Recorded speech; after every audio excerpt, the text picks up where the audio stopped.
that Any should perish. any should perish.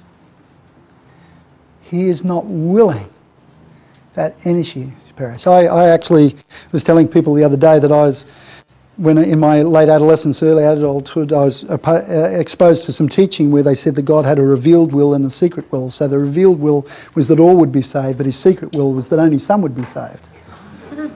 Right? It's not the kind of God you really want to trust, is it? The scriptures are very clear that God is not willing that any should perish. Everyone is special. No one is expendable. If our communities are to reflect the Trinity, they need to show a passionate commitment to the welfare of all people. Not just the majority, but everybody, especially the least, the ones most neglected. And Jesus says to us clearly, as we unpacked earlier, inasmuch as you do this to the least of these, you do it to me. I take this personally, how you treat people. Okay?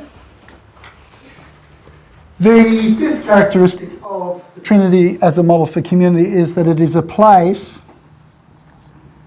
where people can participate in decisions which impact upon them.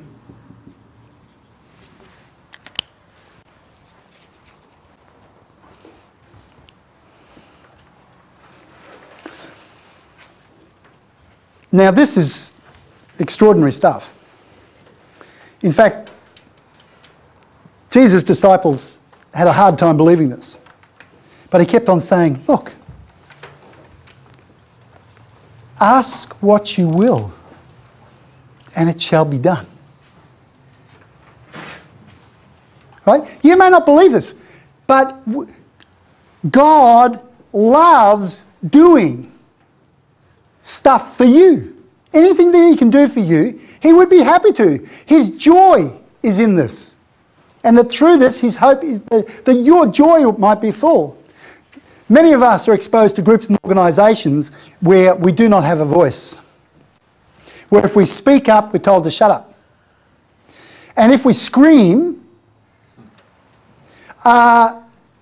people turn a deaf ear to us. It's hard for us to believe that there is a community where we can actually ask what we will and it will be done for us. I mean, most of us don't believe that. I mean, it's just unbelievable, isn't it? But Jesus stresses that to his disciples. Ask what you will and it will be done for you. Doesn't he say that? I just want to check. He does say that, doesn't he? Now, isn't that extraordinary stuff? Jesus is saying, in this community that you're invited to participate in, you can speak up and you will be heard. You will be heard. You will be taken seriously. And Paul says when we construct communities that on earth that reflect this community in heaven, we need to develop processes and structures that enable us to do what is right in the sight of everyone. That's what it says in Romans 12, believe it or not. Do what is right in sight of everyone. Right? We need to develop processes and structures that do that. So that people can speak up and be heard and they can be treated seriously. Now, long ago, when we were into participatory democracy in our community experiments, we used to make sure that everybody was involved in every decision. Right, which meant our life was meetings, meetings, meetings.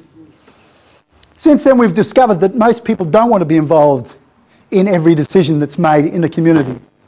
But what they want to be involved in is every decision that impacts on them. That seems reasonable to me. And it seems to me that Jesus is saying here, if you've got an issue, raise it. In the Trinity, it'll be taken seriously. I can guarantee. In fact, I'll be an advocate for you if you're not sure that you're heard. Isn't that what it says? He will be an advocate for us? I'll make sure you get a hearing.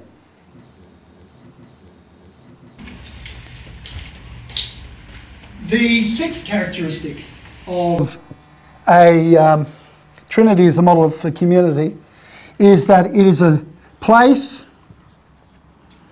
where people are committed to justice, not just us.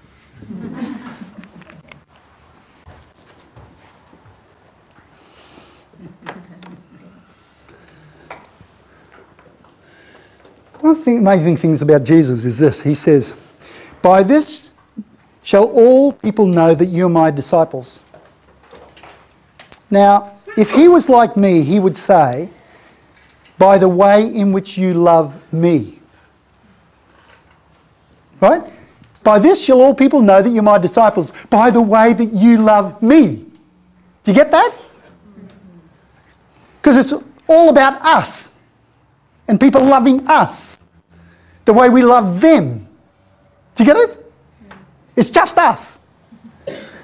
But he actually didn't say that. Now, I think this is stunning. Absolutely stunning. What did he say? "By this shall all people know that you're my disciples, by the way you love one another." This community is not ethnocentric. It's a decentralised ego that is more concerned about others than it is about itself.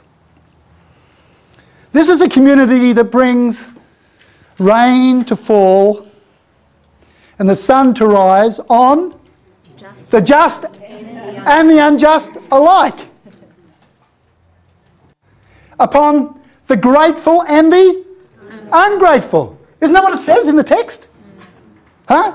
It's committed to justice, to the welfare of others in the world, not just to its own well-being. Isn't that clear? Huh? Now, the question I want to ask you is, what does the Trinity as the model for community mean for you and the groups and the organisations that you're a part of? And in a few moments, I'm going to give you time to have a discussion about that. But before we do that, I want to hear any questions you have or any comments you'd like to make.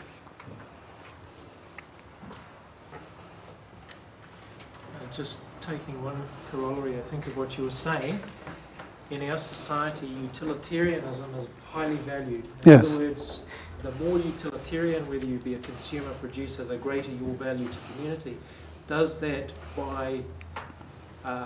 does that equal then the fact that the least are those with least utility in our Absolutely. I don't think there's anything about it.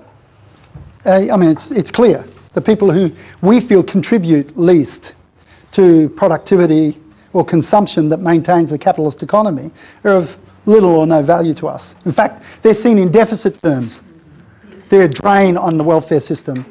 They're bludgers, right? So, and as the church becomes increasingly corporate, we reflect and reinforce those dominant values in program terms, right? We may not pay people, and seldom do pay them very much, but we expect them to perform. And if they don't perform, they have little utility or little value, right? All you have to do is become dysfunctional in a church to find out whether they value you, regardless of your function. In fact, our church is a church where we have people coming to our church because they know here they can be sick, they can be disabled, and they can be dying and feel they are still valued. Often they don't feel valued in other churches. Often because people pray for them and they don't get better and they feel like they're an embarrassment to everybody. They're not able to do anything useful. In fact, they're making demands on people. They're a drain on resources, right? A truly Trinitarian community creates a place where the most dysfunctional among us find a place of honour, where people feel that they are valued regardless. That's why we've developed a church that has 70% of the participants with intellectual, physical and psychiatric disabilities. because we really believe that if we're to bring heaven to earth, we need to create a space in which people who are seen to have low utility have a high place of honour and respect.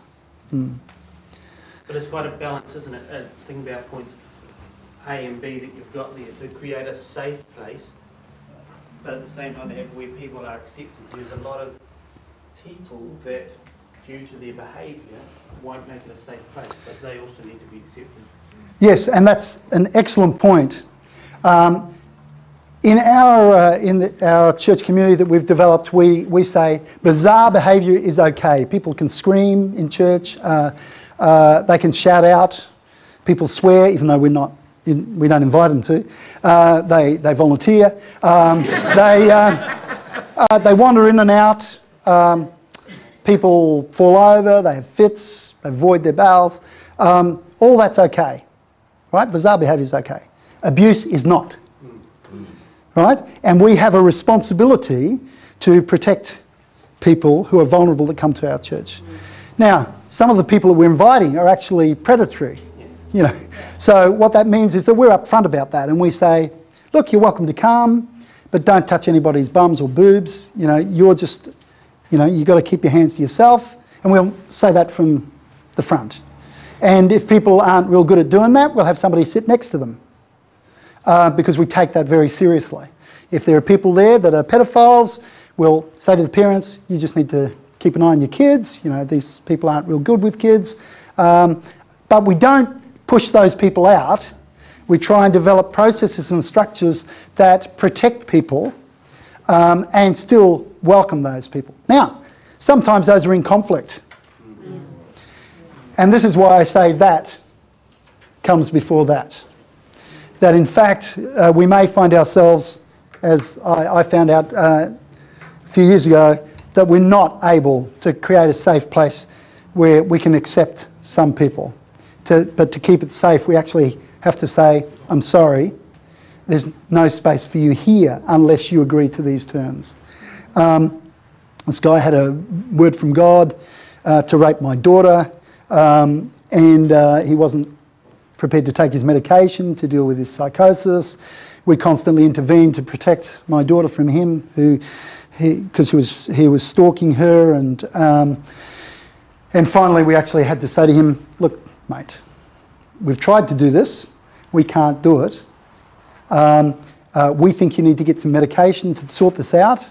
And when you've done that and you're prepared to sort out yourself and come back here and treat others respectfully, then you're welcome to come back. But until then, you're not welcome here. And we actually got him legally admitted to a psychiatric institution. But what we tried to do is continue to track him and relate to him, so he didn't feel he was expendable, that he was still special. And we kept on saying to him, you're welcome back as long as you deal with these issues. So, yeah, those things aren't always simple or easy to do. Sometimes it's complex and difficult. And the challenge for us is to approximate this. On our good days, we will approximate heaven on earth. On our bad days, we'll parody it. Dave, you just used the term legally. Where and how do you interface with like the laws of the land and what you're doing, and what issues have you grappled with in that regard? Like here we have wash and other types of issues. Can you expound on that a little bit, similar to what you've just done? We believe that we should obey the laws insofar as they create guidelines for love, and where they are in conflict with what is loving, that we should disobey the laws, which is, of course, what Jesus taught his disciples to do. He was constantly saying that you're not made for the Sabbath is made for you. There's a set of guidelines here for you, but you're not meant to be subordinate to them. You're to use these as tools for your own health and holiness, and we have that same attitude towards the law.